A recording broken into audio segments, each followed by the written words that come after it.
It's definitely maniac weather today. It's a beautiful day. Lots of people out. Maybe not compared to back in the day, but certainly compared to pandemic days and rainy days. There was supposed to be a Luigi Mangione hearing today down at the court, but it was postponed for reasons that I'm not privy to. How are we doing with the chemtrails today? But it's been postponed, so I don't know. I just wanted to come out and talk to everybody about some of the information that's coming out with the JFK files release, and also to just sort of check out what's going on. I figure, you're going to do a maniac event like Luigi. There's going to be people coming from Jersey and all over who maybe didn't get the memo that the dude's hearing is postponed. It's adjourned, to use a fancy lawyer word. I'm not a lawyer. Nothing I ever say is legal anything. It's just my opinion. Here's the Cordoza Law School, Benjamin Cordoza. But so these JFK files, it's a good thing they released them, because I think they realized that if they didn't, you're gonna miss Epstein and JFK. It would have been a huge hit to the credibility of everybody involved in the Donald Trump administration. But luckily, they brought him out. Nice pants, lady. I was walking down here and there was an old woman just walking with a sign. Maybe she drew it. It was like kind of a nice hand-drawn, maybe this old lady was an artist, but it showed a picture of a baby being ripped out of a mother, like a kind of a cartoonish, but well-drawn, of a baby being pulled out of a mother's arms, and it said ICE and don't separate families. And I just said to her, what about the families that are separated when somebody in their family gets killed by a person who shouldn't be here? And of course they have nothing to say. I mean, there's just like a dumb old lady who I just asked her that and she was perplexed. I mean, these people are so stupid. Why doesn't that old lady open her apartment? She can make breakfast, lunch, and dinner. I mean, my grandmother, when we used to have all the cousins, she'd have 5 kids in the apartment and make us shake and bake chicken and green jello and stuff like that. Let this old lady adopt some of these, homeless maniacs who are rolling around, and then she can do something. Walking around with a sign, you're little more than just a pain in the ass. A lot of people have, you work with people for years and years. These types of disagreements come up, but I'm glad that we were able to resolve it, because Larry is an important, not important figure. I don't even want to call it. Fight back against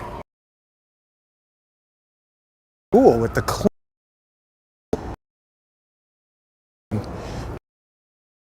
stuff now at a time where I realize how rush it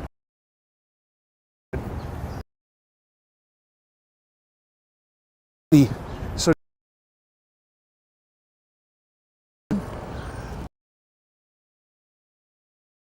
all this failover stuff happening in a spot that I walk all the time. I wish it would give me a little beep when it loses the network. It doesn't do anything. Are we still live? So let's talk about the JFK. Yeah, people say buffering, so I don't know what happened there. But it should come back. Hopefully, don't die. I'm watching it now on the other phone. Yeah, it was good to see Larry. Frozen, buffering. Should be back. Why is it doing this? Come on. Buffer. I think it's now me looking at the phone saying, is it back? Larry is awesome. And so we'll do more shows with Larry starting next week, and that's going to be sponsor exclusive shows. So I hope people will become sponsors. We can't do this stuff without your support and sponsorship. And so we're just working on the details to get Larry's Substack going. He's got to, link it up to all kinds of stuff. to make it work. So he'll be back in a regular slot on Tuesdays, and we can do those shows. And see, I want to talk to Larry about,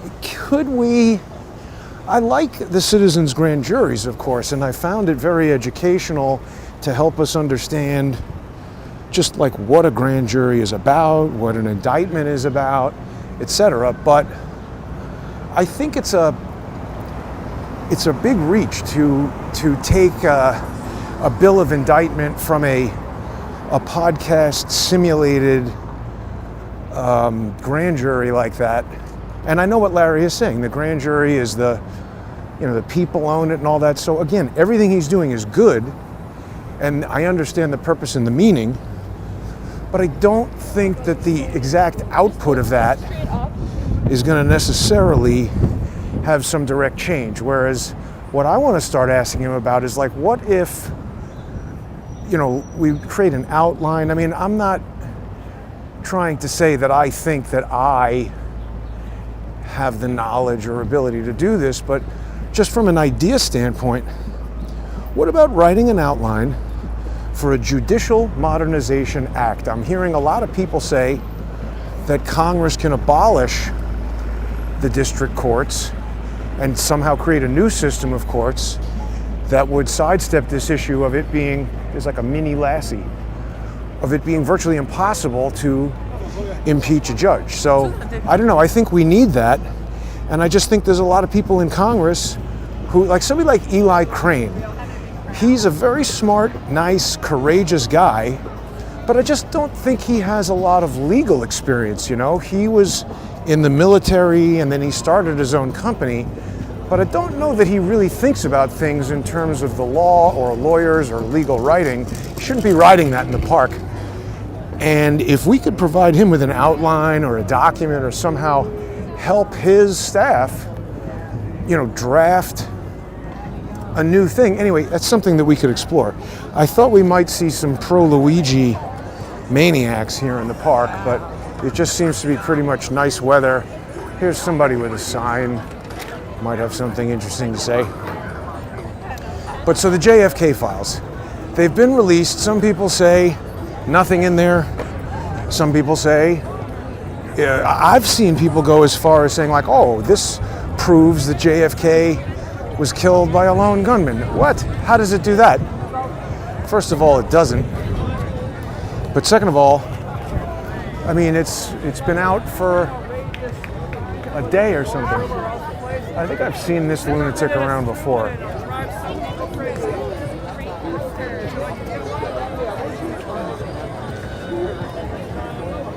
So there's a lot of people. This guy is for weed. So there's a lot of people who got the JFK files, and I mean, given the speed that they put out their posts, it appears they just immediately searched for the word Jew, found one line where a Cuban guy is saying, our backers are Jews now, so we have tons of money. And then people like, aha, Israel assassinated JFK. So, I mean, I don't think that's very good logic. We've got a transcript of a statement from one Cuban guy who said that. I don't understand how that...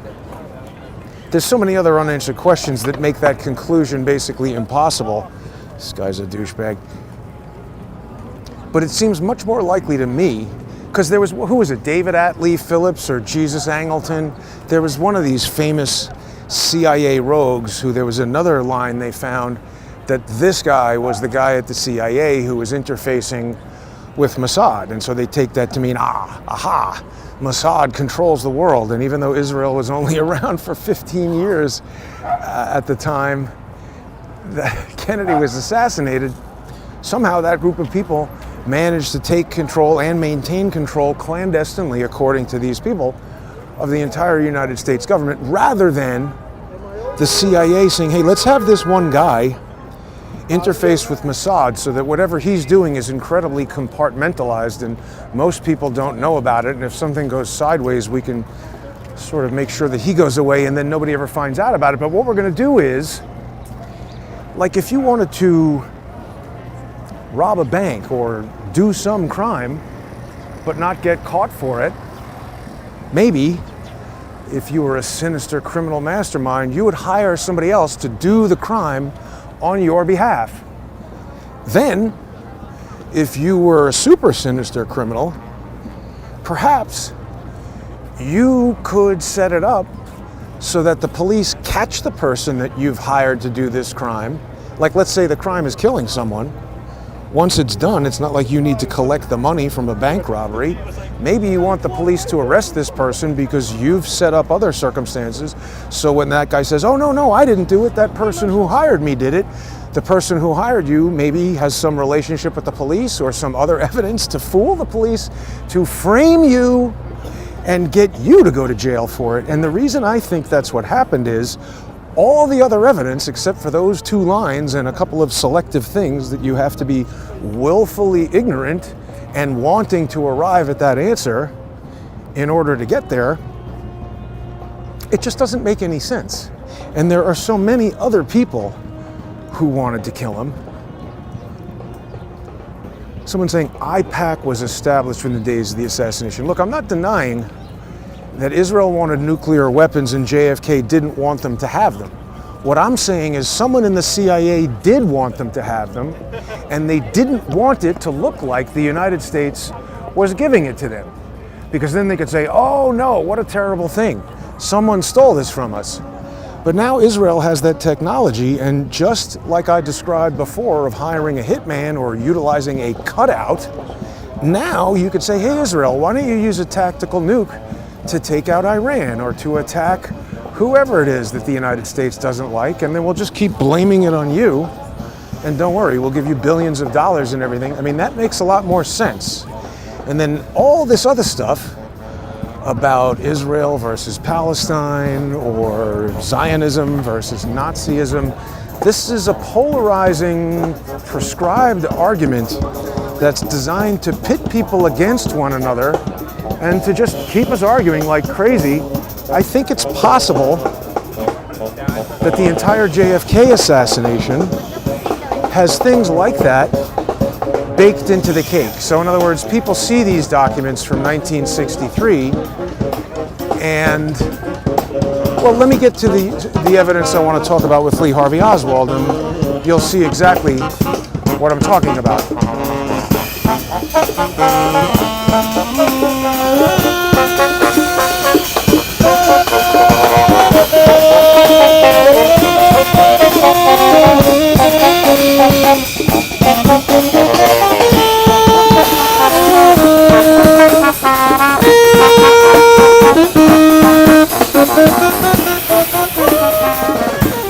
See, it's nice to be able to get some of that summertime or spring right now. Is this girl making lemonade? What do we got here?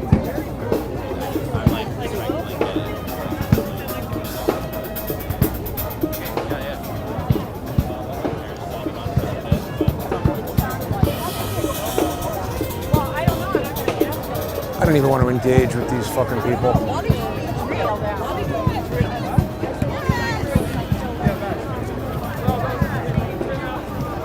Ridiculous. So anyway, the things that I'm interested in seeing about the JFK assassination are things that lie on the periphery.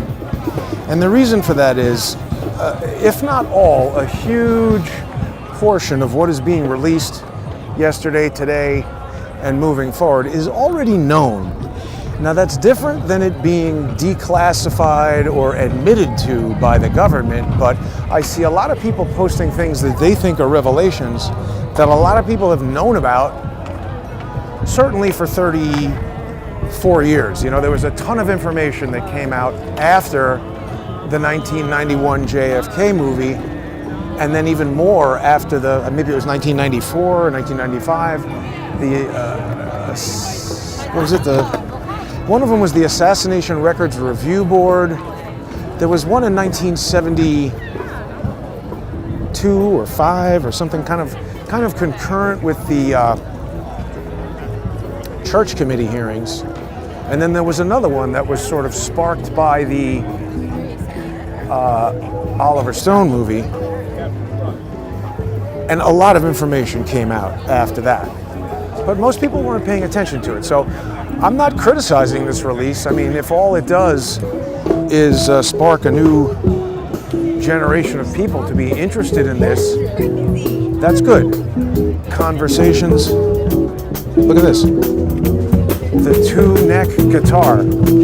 That always reminds me of Cheap Trick, the band.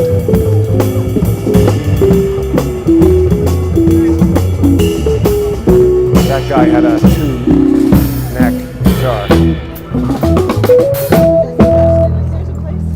So I've been interested in the JFK assassination since 1991. My dad took me to see that movie. I remember.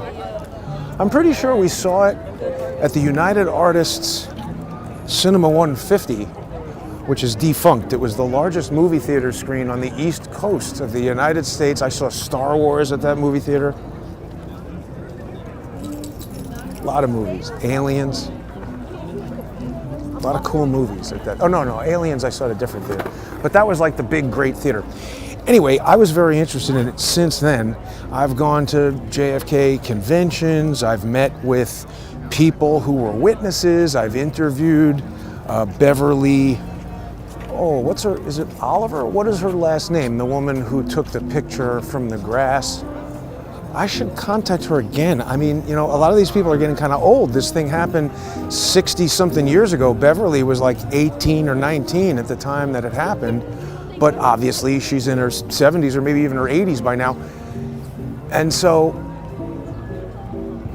one of the things that I had found, 2015, I went to the National Archives in College Park, Maryland, and at that time you could declassify stuff. They had like boxes and boxes of unknown stuff that you could go through, and then if you found something like this, you'd take it to this desk and say, hey, can I declassify this? And they would review it for, same day kind of thing, and then let you know, yeah, okay. So now then they let me scan it and do whatever, and I had a scanner with me when I went there. Wait, I got a little bit of a patter to go with this, so I'll play it again when I tell you. But I had a scanner. I brought this like super fancy AGFA. It wasn't a drum scanner, but it was like the craziest high quality transparency scanner you could get without spending $1 million at that time.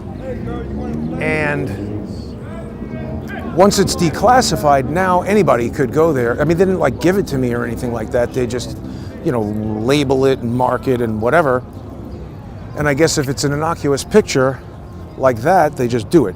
So this is a picture taken inside Michael and Ruth Payne's garage. And Michael and Ruth Payne were friends of the Oswalds. Marina was staying there. This sign here says, voluntarily given to the Dallas PD by Ruth Payne and Mrs. Oswald at the Payne's residence in Irving, Texas. That's a stereo realist 3D camera and a stereo slide viewer right there. So we also have, down in the lower corner here, a Viewmaster reel. I can't make out what it says on there. I don't know what reel that is. But obviously Lee Harvey Oswald was a stereo enthusiast, and I've confirmed this with Judith Very Baker, who has presented a lot of evidence that she was romantically involved with Lee Harvey Oswald. I believe her.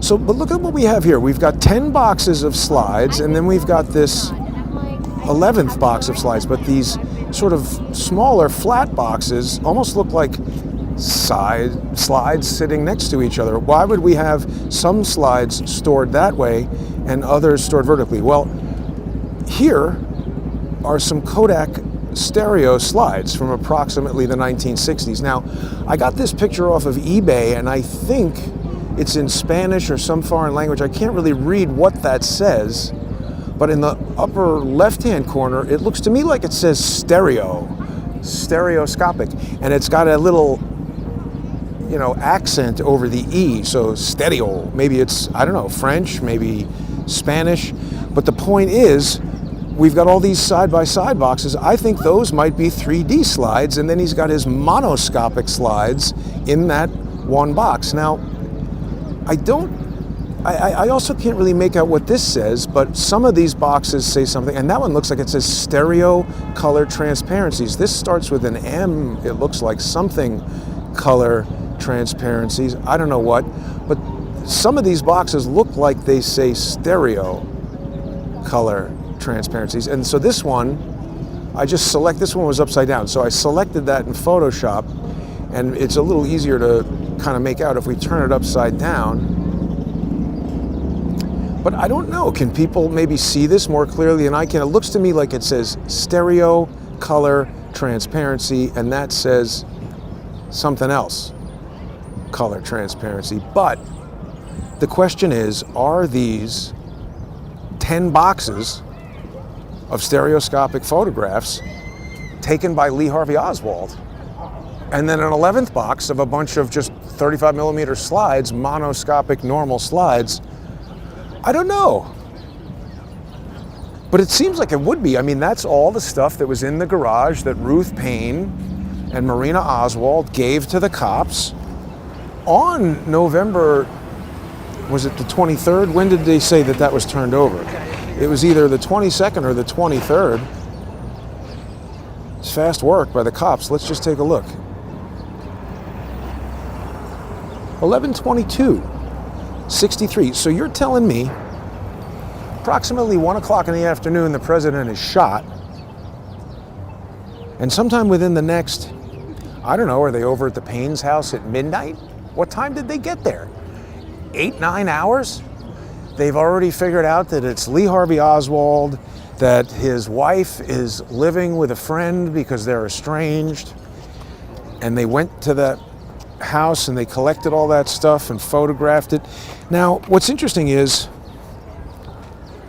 I'm pretty sure that was the document that I had declassified, because I do remember this concept of asking the National Archives to declassify something and them doing it and thinking, that's crazy that that's all there is to it. I mean, I guess, again, the more important the document, maybe that wouldn't happen, but I'm pretty sure it was 10 years ago, it was 2015, and I didn't like write it down or anything. They don't give you like a receipt from declassifying.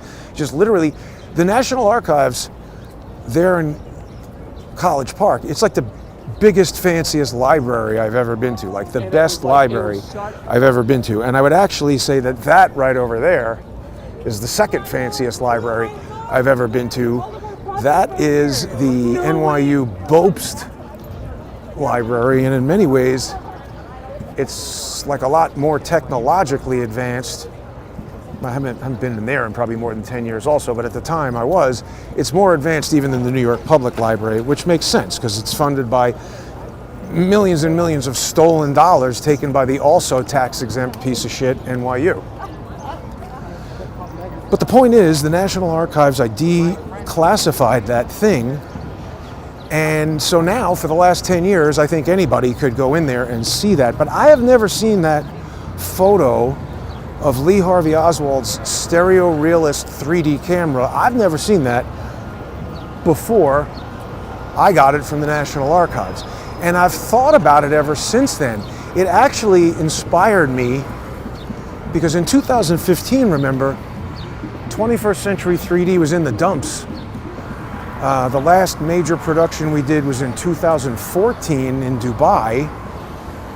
And it was sort of, I was coming to grips with, is this going out of business? Am I going to do something different? And so my first idea was to continue in 3D, and I wanted to make a documentary about, I guess I had this idea after finding that picture. What does she think of the assassination? I could now ask her what she thinks about 2 assassinations. But the point is,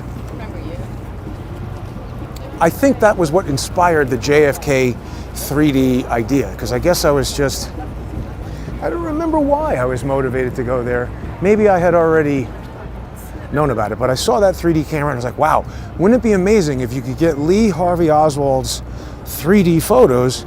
And my initial thought was just to put it out in a documentary in 3D, and that would be cool, because I think my angle then was to try to find a new application for 3D where it wasn't just always Avenger movies and X-Men movies, and to make the documentary something that needed 3D in order for you to be able to see it, because a Netflix documentary about Lee Harvey Oswald's 3D photos in 2D, you get it. It wouldn't be that interesting. So this was the idea. But I hit a brick wall because I was never able to find any other reference to anything 3D having to do with Lee Harvey Oswald. I've spoken about how on that same trip, I discovered there are 3 photos taken in the backyard, and there was an anomaly there that I used 3D to analyze. But I want to focus on this camera and the slides,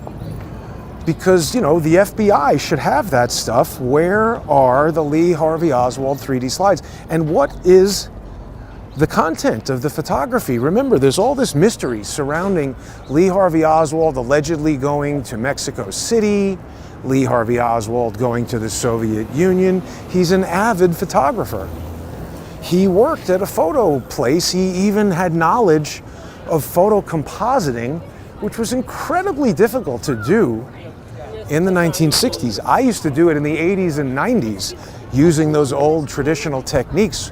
You had to be very artistically skilled, cut masks and double expose, and you had to be able to do difficult work in an enclosed room, the dark room with chemicals. It was a certain kind of set of skills, and Lee Harvey Oswald was quite skilled. Now wait a minute, what is the Boring Cars? Does that have something to do with the Boring Company? Oh, look at that mini spoiler. The guy's got the carbon fiber. That's awesome. What is going on with this car? That's the same car Lenny Lipton used to have. Or is this the Toyota one? Yeah, Lenny had the Subaru one, right? Wasn't that thing? That's the TR, oh no, the Toyota. I don't know, I don't remember, but he had GR or whatever that is. That's a confusing car. 3D usefulness other than porn. Right, I don't think it's that useful for porn. It's mostly Spider-Man movies and animated cartoons.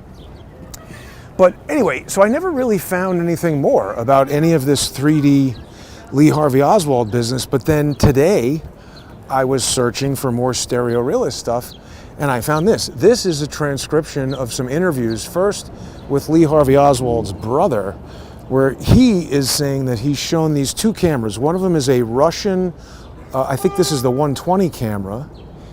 That's the Kuera 2. And then the other is the stereo realist, but his brother said that he really wasn't familiar with the exact cameras that his brother owned to say if these were or were not his. And then Marina Oswald said, oh yeah, I recognize that camera. And she identified it as one that he bought in Russia, but she could not identify the 3D camera. So, I mean, take that for what you will. Just because this was written in 1963, does it mean it's true? How do we know that Marina wasn't lying and setting him up? There's no other mention of the stereo realist anywhere in that document. And somewhere I saw it alleged, maybe it was elsewhere in that document, that that camera was owned by Michael Payne. But so why didn't they ask Ruth Payne? They interview Ruth Payne next in that document. They don't ask her. See, my opinion is Michael and Ruth Payne were associated with the CIA, and that's not a guess. There's a lot of evidence that supports that. I was in communication with a guy for a while who created. What did you think about the release of the JFK files? No, you can't hear me, I guess. Well, how'd you like the assassination? Okay, have a nice day.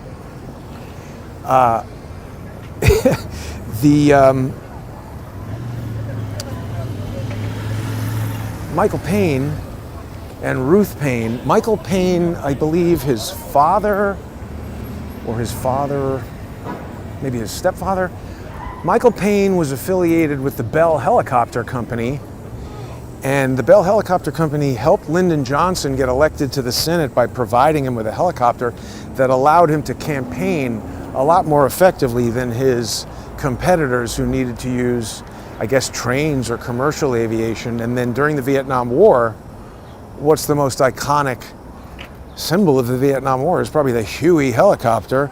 Bell Helicopter sold a lot of helicopters during the Vietnam War. And so you gotta have to sort of ignore this entire military-industrial complex, the fact that Curtis LeMay of the Air Force hated Kennedy, all of these warmongering maniacs, just like right now, it seems like Zelensky and the idiots who make billions of dollars from blowing things up and then sending more things to blow up, those guys want war.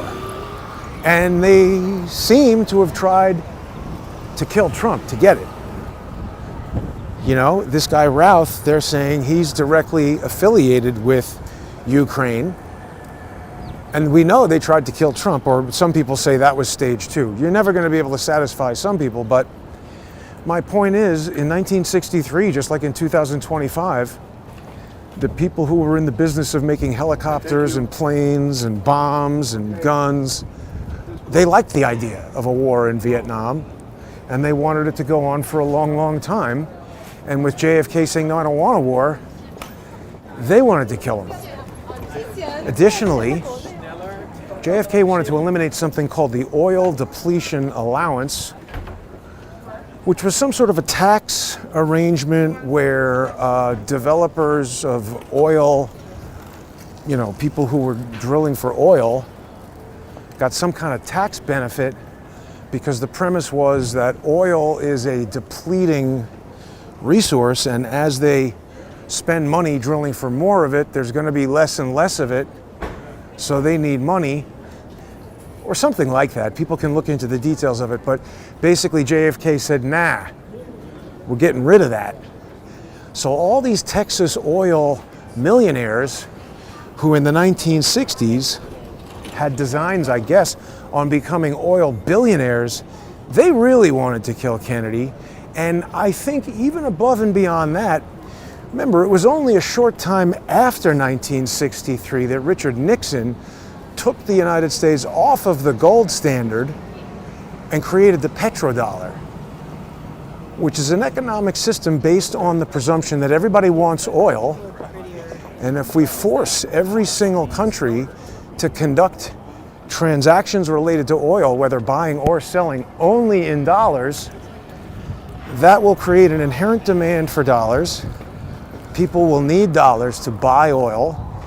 People who have oil will only be able to sell it in dollars, and then the dollar will become this incredibly powerful hegemonic tool that the United States will use, like, to bludgeon, you know, Russia or whoever. And that is what they did. So I think there's a much stronger argument that extremely wealthy interests in the United States in the oil and military industries wanted to kill Kennedy. And I just don't understand how people explain how, you know, the Mossad would get the Secret Service to stand down, would get the mayor of Dallas to change the parade route. I mean, it's a lot of stuff that I think if Lyndon Johnson shows up in Dallas, everybody knew who he was. Who was the head of the Mossad in 1963, and who in Dallas knew about that? See, what's with this bagel pub? I feel like there's a million bagel pubs opening all of a sudden. Someone out there will say, oh, it's the Jews. Everything. They must be doing it. It's a worldwide conspiracy. So, yeah, I don't think, I'm not at all surprised by what we've seen from this JFK release so far. I just don't think they're going to come out and be like, hey, yeah, you know, we committed murder, and, you know, therefore anybody who had any access to any of this information since then and said nothing is now complicit in murder. So, you know, we got to prosecute all these people as accessories to whatever. I mean, it's just, what is it that people expect to happen? I mean, again, it's good that this information is coming out, but when you think about it, one of the most interesting things about it is the reaction that people are having. You know, find one or two mentions of Jewish people or Israeli intelligence, and then they say, oh, well, the whole thing was their doing. But where is any mention of Michael or Ruth Paine? I was looking at Roger Stone's X feed, and he said there's nothing mentioned about the Paines, and I agree with him. They're incredibly important to this. So just to get back to what I had brought up earlier, in this document, Marina Oswald is saying, no, I don't recognize the 3D camera, but I recognize the other camera. And see, the reason I find that important is because Marina Oswald gave testimony. She's the one who supposedly took the photo in the backyard. And I believe there was some contradiction in her testimony, but the backyard photo, what's really interesting, was photographed on 120 roll film, which is a large format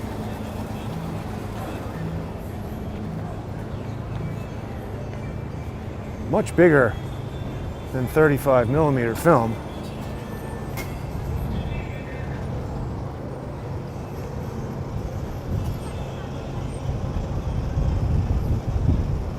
I think this dude's having a day.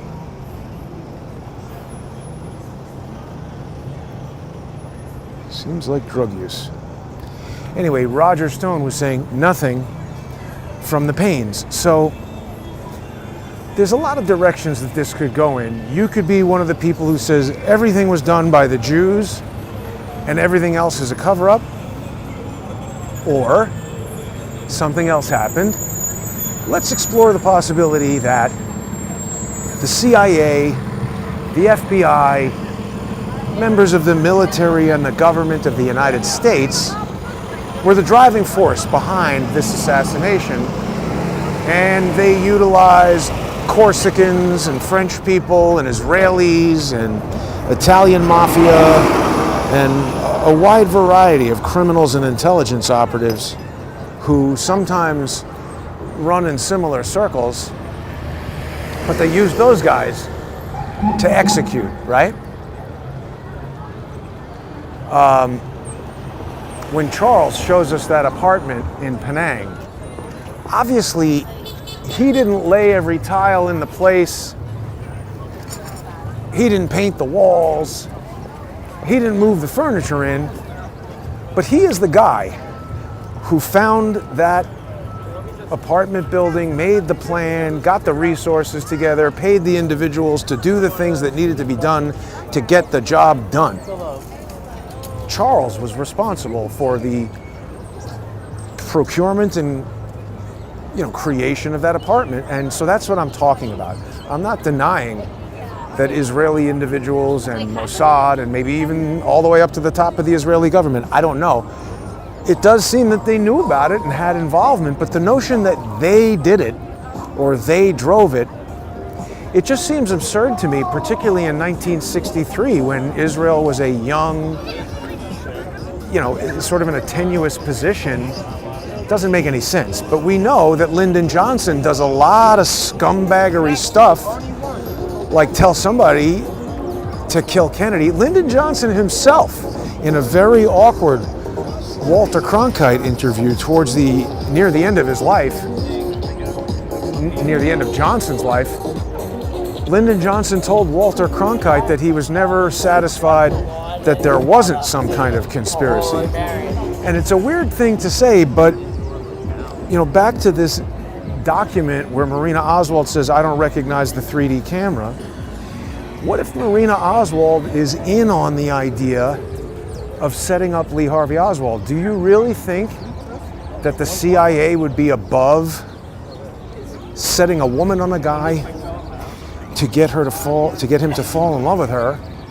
And then what's the natural course? If you're 20 or 30 and you're in love with somebody, you might marry him. So I think the CIA or whoever would do this would have that in mind. And the idea would be you embed yourself as closely to the person as possible and then strike at the moment when they can't possibly defend. Did people see this interview that I did a few years ago with John Kiriakou, former CIA agent, operative? This is what your money is doing. This lady's walking around with a baby selling candy, helping no one, including herself and that baby.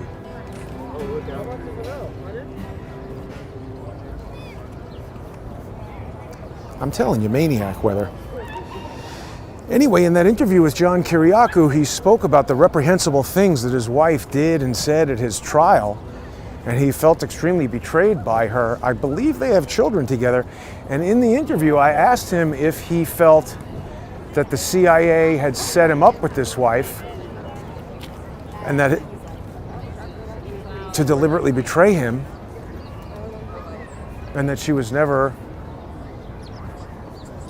I mean, think about that. What a thing to contemplate. But I don't know, I felt that John got emotionally paused when I asked him that, because I think it's something that he's contemplated. But let's contemplate that. I'm not saying I can prove that that happened, but you know, he did meet her in Russia.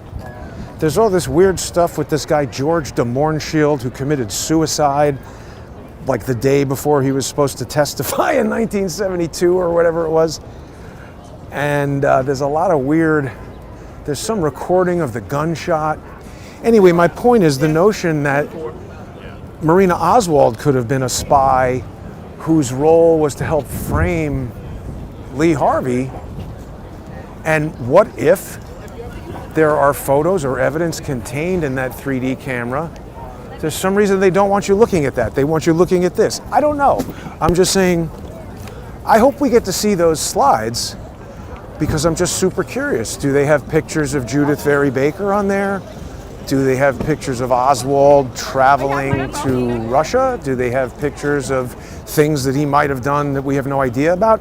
Does he have pictures of his friends and associates on there? Is there a Jack Ruby photo on there? There's lots of rumors and people who have said that they met Lee Harvey Oswald with Jack Ruby and that they knew each other.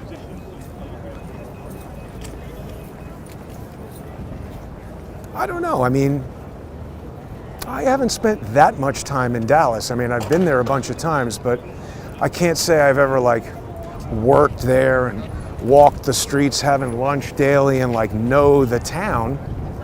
But actually, Hawkins used to say that sometime in the late 60s or early 70s, he went to Dallas and he went to Dealey Plaza to just kind of like look at it. And he got a haircut from Jack Ruby's barber. And that guy said, everybody in Dallas knows there was a conspiracy. The barber told Hawkins that. So what I'm saying is Dallas, it's not New York City, and in 1963, it's a small town. I think people know each other. The notion that Lee Harvey Oswald and Jack Ruby might know each other doesn't seem crazy.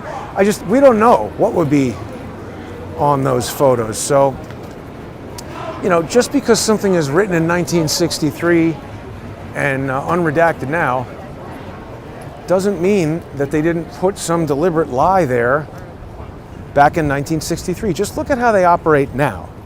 And let's take the Port of Charleston as an example, because I do think it is a template for this type of blame it on the patsy type of thing, where you set something up, you have George tell me, oh, there's, you know, radiological material on this thing, go call the Port of Charleston. And all they're trying to do is get this particular piece of evidence to blame me. And that would have been a recording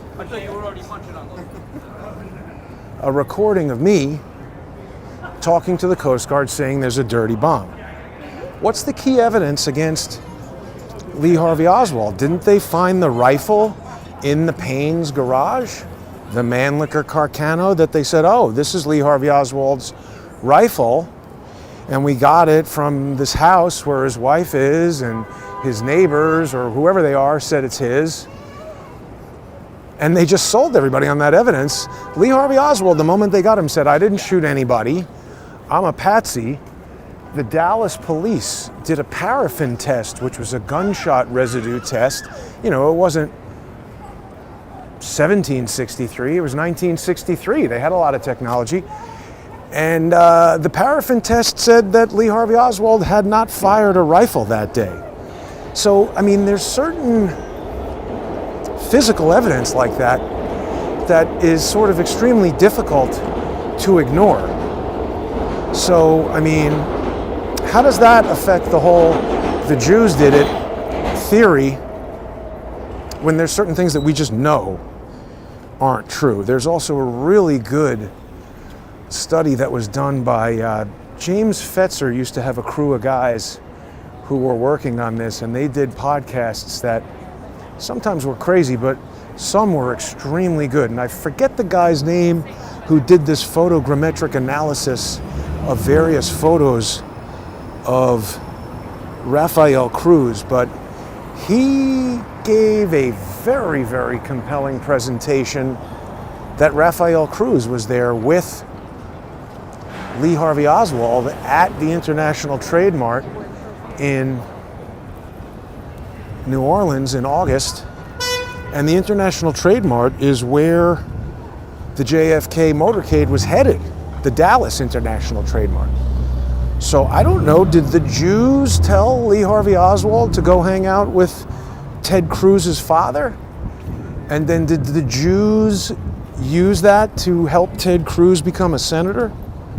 And is the fact that people like Ted Cruz is still a senator now and Rafael Cruz is still alive, would that have any impact on the 60 plus years of deciding not to release this stuff? Or did Israel do all that? I don't know. I don't know. I just look at this evidence and try to form my own opinions. You might look at the same evidence and come to a completely different conclusion, but it is my opinion that you have to willfully ignore a lot of extremely compelling evidence to arrive at the conclusion that Israel assassinated JFK in the way that Charles obtained and furnished his apartment. That doesn't mean that Charles painted every single square in the place, but he came up with the idea, he put the resources together, and he made it happen. That's what the CIA and the rogue elements of the United States government did with regard to the JFK assassination, and I think it's extremely clear that Lyndon Johnson and all of the people who fell in line after that were on board, or this information would have been released in 1964. Did Israel put together the Warren Commission and all of these Gerald Ford, who would later become president? Did Israel appoint Gerald Ford as president, or was that Richard Nixon when he might have been negotiating to keep himself out of jail for the rest of his life in the way that Trump was doing? Is a lot of similarities, you know. They start with legal pressure, and you know, Nixon wasn't in the same scenario and wasn't the same guy as Trump, so we're in uncharted waters right now. But I would really like to see, you know what, I think I might have to go back to the National Archives, because one of the things that Anna Paulina Luna posted on X this morning that is obviously correct, because people were upset, oh, you're not releasing it fast enough, this and that. She said, look, it's all been released, it's just there's like a limited number of people now working at it's like this, how does it get on the internet, right? Like classified, locked in a box, you can't look at it, that's one thing. Unclassified, out of the box is another thing, but how does it get from the box in College Park, Maryland, or the thousands of boxes, to the internet in an organized way? It obviously takes a lot of people scanning stuff and uploading stuff. The other thing that I noticed is, I got to look up this guy's name. There's a filmmaker who I was in touch with a while ago. The movie has come out. It's called like Mrs. Payne and the Assassination or something like that. And it's all about interviews with Ruth Payne and, you know, what was going on. Now this looks like a radio problem for me. What do we have going on here? I don't even want to walk under that. Anyway, the assassination in Mrs. Payne. No. You're riding the wrong fucking way, stupid! Fuck you, asshole! It's riding the wrong way. Fucking schmuck.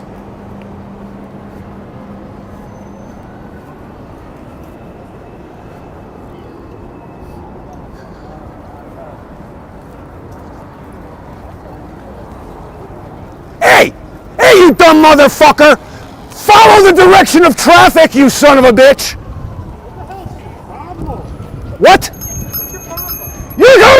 fucking way, stupid! You're a danger to public safety! Go fuck yourself, moron!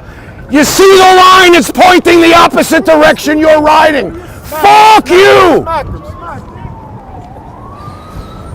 Fucking idiot! He insists on riding the wrong way. Alright, so people are upset that I get mad like that. Sorry. See, that's the same kind of guy who's like, free Luigi. You don't like the way healthcare works? Just shoot somebody. There are literally people walking around here who would put Luigi Mangione in Congress tomorrow. There's no negotiating with these people. They need to be put in jail, locked in a box.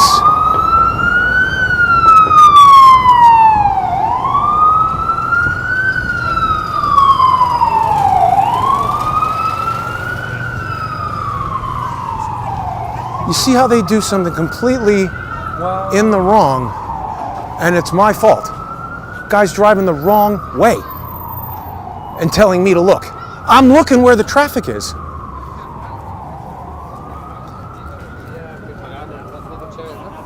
And the cops won't do anything. Never a dull moment is right.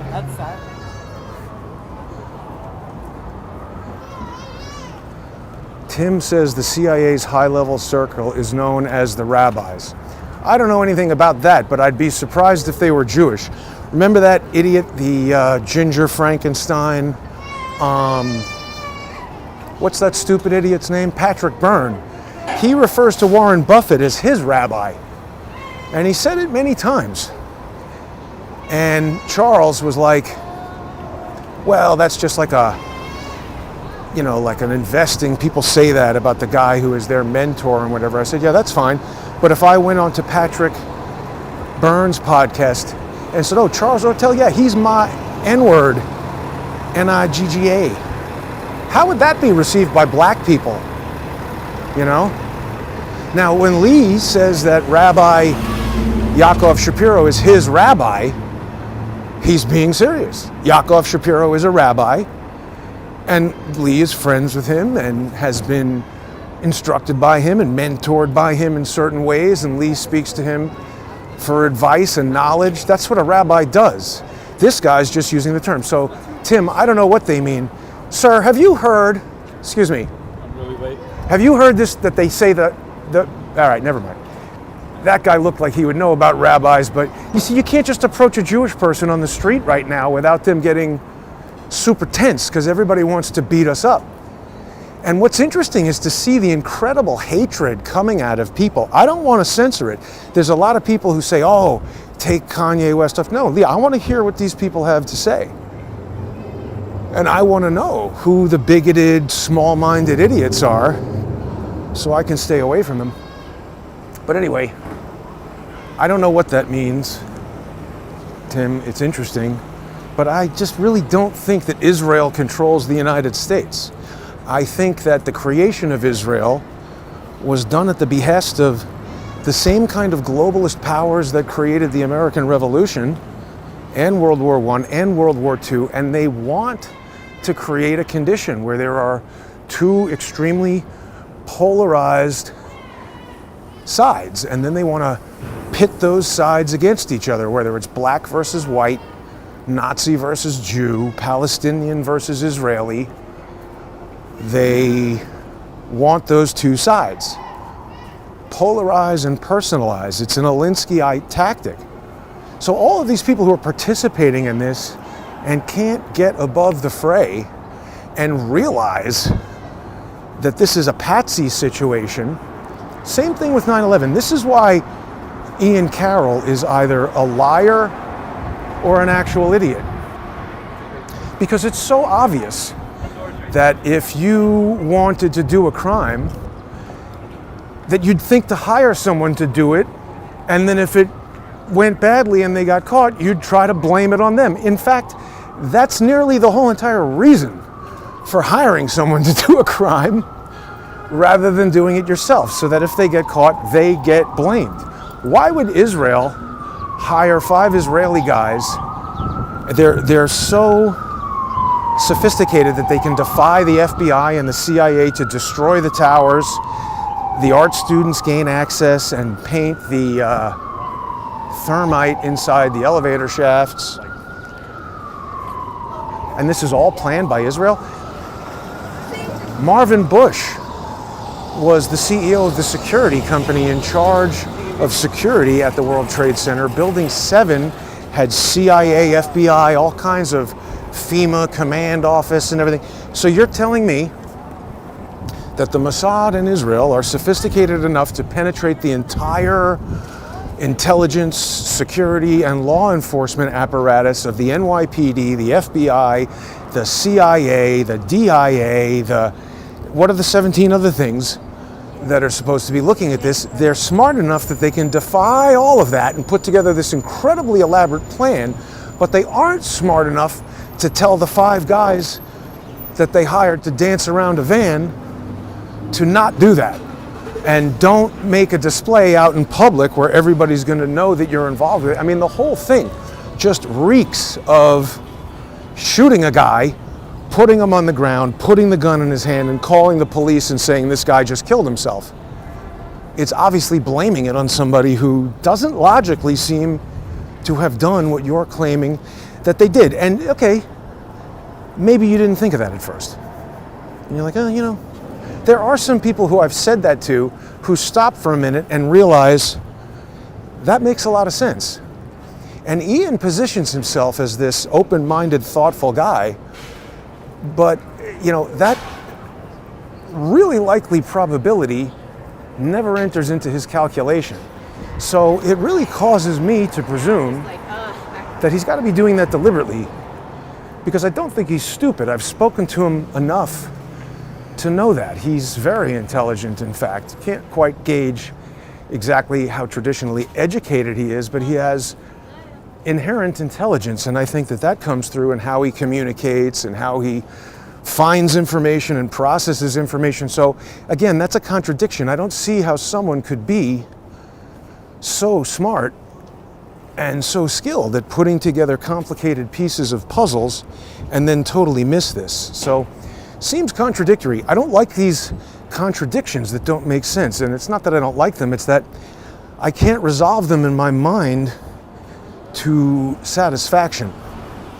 So it makes me think that something else is likely going on. Yeah, Ian is a Fugazi, for sure. Because also, look at how quickly, I mean, yeah, it happens, but it just seems that there are these people who come out of nowhere and they start tweeting about things, and then the next thing you know, they're like 500,000 followers, and they are the authority on whatever. But anyway, we'll talk more. There's a lot to discuss also about Boasberg, and just discovered this other judge. All these judges have family members who are on the nonprofit grift. So tonight, I'll be speaking with Charles about that. We're going to have a lot of details to go over. If you're not already a sponsor, now is a great time to become one. Just go on to odyssey.com/@crowdsourcethetruth, crowdsourcethetruth.substack.com, or subscribestar.com, or patreon.com/crowdsourcethetruth. People can see I'm not going around trying to start problems with people. That idiot was doing something dangerous that he shouldn't have done, that was risking my safety. And instead of saying, hey man, sorry, he's got to immediately tell me what to do. So what the hell is wrong with these people? And we have people like that in Congress, down there at the court, insisting that what? You release the murderers and let the guy who's assisting a terrorist organization have a green card to come here and help overthrow the government? I don't think so.